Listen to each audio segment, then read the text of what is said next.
Alors nous allons commencer d'abord par ces périples, comme on le fait d'ailleurs d'habitude.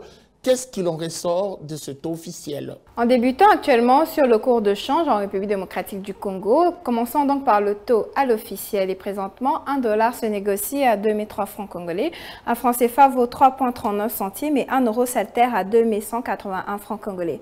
Dans la catégorie marché parallèle, nous avons ciblé aujourd'hui limité. Dans cette circonscription, 1 dollar s'altère à 2020 francs congolais, un franc CFA se troque à 3,41 centimes et 1 euro équivaut à 2280 francs congolais. Comparativement à 2022, combien le gouvernement a su dépenser en 2021?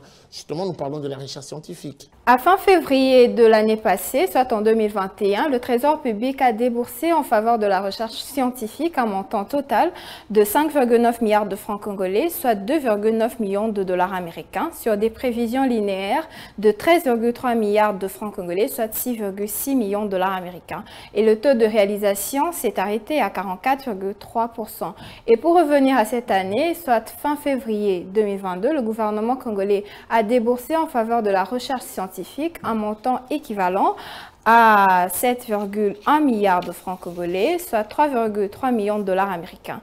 Les prévisions linéaires au cours de cette période évoquée s'est arrêtée à 16,8 milliards de francs congolais, représentant 8,4 millions de dollars américains. Et le taux d'exécution a été de 42,2%. Nous allons finir avec cette question. Judith Tounamaka, quelle a été la clé des répartitions de ces dépenses engagées par le gouvernement congolais en fin février 2022 en faveur de la recherche scientifique? À propos de la clé de répartition de l'enveloppe globale allouée en faveur de la recherche scientifique par le gouvernement congolais à fin février de cette année, notons que les dépenses de personnel ont coûté 7 milliards de francs congolais, les biens immatériels 94 millions de francs congolais et les transferts et interventions de l'État ont perçu 17 millions de francs congolais. Soulignons qu'aucun montant n'a été déboursé dans la rubrique dépenses de prestations, équipement, construction, réfection, réhabilitation et addition d'ouvrages.